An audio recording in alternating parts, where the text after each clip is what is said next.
नमस्कार विद्यार्थियों, only UPSC के इस स्पेशल सेक्शन में आपका स्वागत है। हम टैक्सेशन सिस्टम इंडिया का पढ़ रहे हैं, उसी के क्रम में अगला क्लास है आपका। आज हम पढ़ेंगे DTAA के बारे में, जिसे कहते हैं डबल टैक्स अवॉइडेंस एग्रीमेंट। ठीक है, double tax avoidance agreement, Hindi में इसको बोलते हैं दोहरा कर परिहार समझौता। दोहरा कर परिहार समझौता। ठीक है, तो ये क्या है, इसके बारे में पूरी हम जानकारी जो है आपको इस क्लास में देंगे। तो अगर पूरा DT ये समझना है तो आपको क्लास को पूरा लास्ट तक देखना होगा। बहुत महत्वपूर्ण सेक्शन है क्योंकि इससे सवाल बहुत आते हैं परीक्षाओं में, और ये इतना महत्वपूर्ण है कि पूरी की पूरी अर्थव्यवस्था कह सकते हैं दुनिया की आज इसी पर टिकी हुई है, क्योंकि ये सिर्फ अर्थव्यवस्था से संबंधित नहीं है। इसका रोल दो देशों के बायलैटरल रिलेशन किस तरीके से बनते हैं उसमें भी इसका बहुत बड़ा रोल होता है। तो आज हम पूरी बात एक साथ इस क्लास में समझ लेंगे। ठीक है, देखिए होता क्या है कि जब से ओपन मार्केट हुआ पूरी दुनिया में, तब से विदेशी कंपनियां भी हर देश में जाने लगी। ठीक है, जैसे भारत ने 1991 में LPG को अपनाया। ठीक है, LPG को अपनाया। LPG क्या होता है? लिबराइजेशन, प्राइवेटाइजेशन और ग्लोबलाइजेशन। इसका मतलब कि भारत ने अपने बाजार को पूरी दुनिया की कंपनियों के लिए खोल दिया कि पूरी दुनिया की कंपनियां आएँ और भारत में व्यापार करें। जैसा कि आप लगातार क्लास में पढ़ते आए हैं कि हर कंपनी को कई सारे टैक्स देने होते हैं, जिसमें कॉर्पोरेट टैक्स है, कई बार सीमा शुल्क लगता है, मतलब कुल मिलाकर के बहुत सारे कर होते हैं जो लगते हैं। इन्वेस्टमेंट पे कर लगता है, मतलब दुनिया भर के कर होते हैं जो आप लगातार पढ़ते हुए आए हैं। तो आपको एक चीज़ ये समझना होगा कि जैसे मान लीजिए कोई कंपनी भारत से आती है, भारत के बाहर से आती है भारत में निवेश करने के लिए। तो मान लीजिए कि कोई US की कंपनी है, यानी कि यूनाइटेड स्टेट अमेरिका की कंपनी है, और वो इंडिया में इन्वेस्टमेंट करना चाहती है। ठीक है, वो चाहती है कि भारत में आए, व्यापार करे। ठीक है, इसको मैं हटा दूँ, फिर से समझाता हूँ मैं आपको। US की कोई कंपनी है, उसको इन्वेस्टमेंट कहाँ करना है? इंडिया में करना है। ठीक है, अब इन्वेस्टमेंट किस फॉर्म में होता है? रुपये के फॉर्म में होता है, कई बार बहुत सारे सामानों के फॉर्म में होता है, लेकिन कुल मिलाकर के संपत्ति का होता है। ठीक है, तो संपत्ति का ही इन्वेस्टमेंट किया जाता है। अच्छा, इन्वेस्टमेंट के फायदे क्या क्या होते हैं? एक फायदा जो होता है कि जिस देश में इन्वेस्टमेंट होता है वहाँ पर रोजगार के अवसर बढ़ते हैं। ठीक है, रोजगार के अवसर बढ़ेंगे, क्योंकि इन्वेस्टमेंट होगा तो कोई फैक्ट्री लगेगी, और फैक्ट्री में काम करने के लिए आदमी की ज़रूरत पड़ेगी, तो रोजगार सृजित होते हैं। दूसरा क्या है कि जब वहाँ पर कंपनी मुनाफा कमाएगी तो उस सरकार को टैक्स भी मिलेगा अलग अलग प्रकार के। तो ये दो फायदे होते हैं किसी एक कंपनी के बाहर से देश में आने पर। ठीक है, तो ये दो मूलभूत फायदे हैं देश के। अब होता क्या है कि मान लीजिए कि US से कोई कंपनी आई और उसने भारत में निवेश करना चाहा, तो जो पैसा उसने US में कमाया था या जो संपत्ति उसने US में अर्जित की थी, उस पर US सरकार ने टैक्स ले लिया, जैसा कि आप भी लेते हैं, सारे देश लेते हैं। अब मान लीजिए कि उसी संपत्ति में से वो इंडिया में भी इन्वेस्टमेंट करना चाह रहा है, तो जब इंडिया में इन्वेस्टमेंट करेगा तो इंडियन सरकार भी टैक्स लेगी। अब एक ही संपत्ति पर दो टैक्स लग गए, इसे ही कहते हैं डबल टैक्स, यानी कि दोहरा कर। जब एक ही संपत्ति पर दो बार टैक्स लग जाए तो इसको दोहरा कर कहते हैं। ठीक है, इससे होता क्या है कि जो कंपनियां हैं वो कहीं ना कहीं ग्लोबलाइजेशन का जो एक फंडा है उससे बचने की कोशिश करती हैं। अब अगर एक ही संपत्ति पर दो बार कर देना होगा तो कंपनी एक बार ये सोचेगी कि मुझे बाहर जाना भी चाहिए व्यापार करने के लिए कि नहीं जाना चाहिए। इससे नुकसान दो होंगे, एक तो रोजगार कम पैदा होगा, और दूसरा जो दूसरे देश को टैक्स के फॉर्म में पैसा मिल रहा था वो नहीं मिलेगा। ठीक है, तो ये नुकसान होगा उसका। अब बात करते हैं कि दोहरा कर होता क्या है, ये तो आपने समझ लिया। अब दोहरा कर परिहार समझौता क्या है, जिसको DTAA कहते हैं, DTAA कहते हैं। ठीक है, डबल टैक्स अवॉइडेंस एग्रीमेंट। तो शब्द से ही स्पष्ट है कि इसका मतलब क्या होता होगा। अब ये जो स्टेटमेंट है इसको हम पढ़ लेते हैं, उसके बाद में फिर मैं आपको समझाऊंगा। उम्मीद है कि भूमिका अच्छे से आपको समझ में आई होगी। जब एक ही आय पर एक से ज़्यादा बार कर की प्राप्ति हो तब इसे दोहरा कर कहते हैं।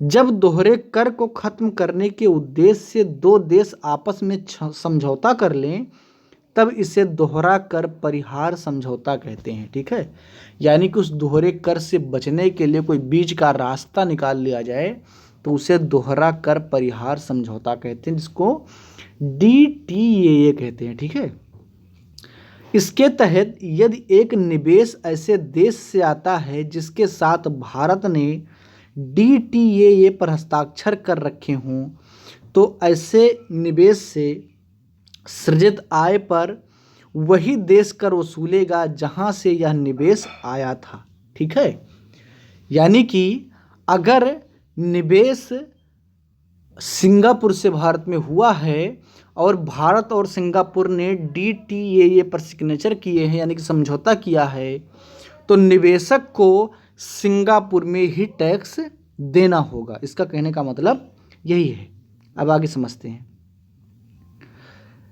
जहां से आया था वहीं उसको देना होता है। ऐसे समझौते का उद्देश्य दो देशों के बीच आपसी संबंधों में सुधार करना होता है। ठीक है, जो मैंने शुरुआत में आपको बताया था कि ये सिर्फ इकोनॉमी से रिलेटेड नहीं होते, ये कई संबंधों के लिए जो है जरूरी होते हैं। इसके परिणाम स्वरूप विदेशी निवेश, उत्पादन एवं रोजगार सृजन में बढ़ोतरी होती है। ठीक है, यानी कि जब बाहर से कंपनी आएगी तो वो बाहर से पैसा लेकर के आएगी तो विदेशी निवेश बढ़ेगा, उत्पादन करेगी तो जो है भौतिक वस्तुएं बढ़ेंगी और रोजगार तो सृजित होगा ही होगा। परंतु निगम कर एवं पूंजी लाभ कर के त्याग के कारण राजस्व हानि भी होती है, क्योंकि जो कर है वो निवेशक देश वसूलता है जहां से निवेश आता है। ठीक है, पूरा स्टेटमेंट पढ़ते फिर मैं आपको आसानी से समझाऊंगा पूरी बात। भारत ने 89 देशों के साथ ऐसे समझौते कर रखे हैं जिसमें कई बड़े बड़े देश भी सम्मिलित, जैसे US, ब्रिटेन समेत बड़े बड़े देश सम्मिलित हैं, सऊदी अरेबिया है। ठीक है, परंतु हर एक देश के साथ समझौते के प्रावधान भिन्न भिन्न होते हैं। यानी कि जब समझौता होता है तो उस पर कई शर्तें लिखी जाती हैं, तो सबके साथ अलग अलग होता है। एक देश किसी अन्य को ऐसी संधियों के माध्यम से जो लाभ सुनिश्चित करता है उन प्रावधानों को लिमिटेशन ऑफ बेनिफिट क्लॉज कहते हैं। ठीक है, ये स्टेटमेंट एक बार फिर से पढ़ते हैं। एक देश किसी अन्य को ऐसी संधियों के माध्यम से जो लाभ सुनिश्चित करता है उन प्रावधानों को लिमिटेशन ऑफ बेनिफिट क्लॉज कहते हैं। जैसे सिंगापुर से भारत में निवेश होता है तो टैक्स मिल गया सिंगापुर के सरकार को, तो सिंगापुर की सरकार को लाभ हुआ कि नहीं हुआ, तो इसी लाभ को लिमिटेशन ऑफ बेनिफिट क्लॉज कहते हैं। ठीक है, देखिए शब्द और वाक्यांश का अर्थव्यवस्था में बहुत मतलब होता है। कई बार सीधे सीधे सवाल इनसे पूछ लिए जाते हैं, तो आप इनका मतलब जरूर जानते, आपको जानना चाहिए। ठीक है, भारत में मॉरीशस, सिंगापुर, साइप्रस जैसे देशों को अन्य देशों की तुलना में ज़्यादा लाभ सुनिश्चित कराने का प्रावधान रखा है।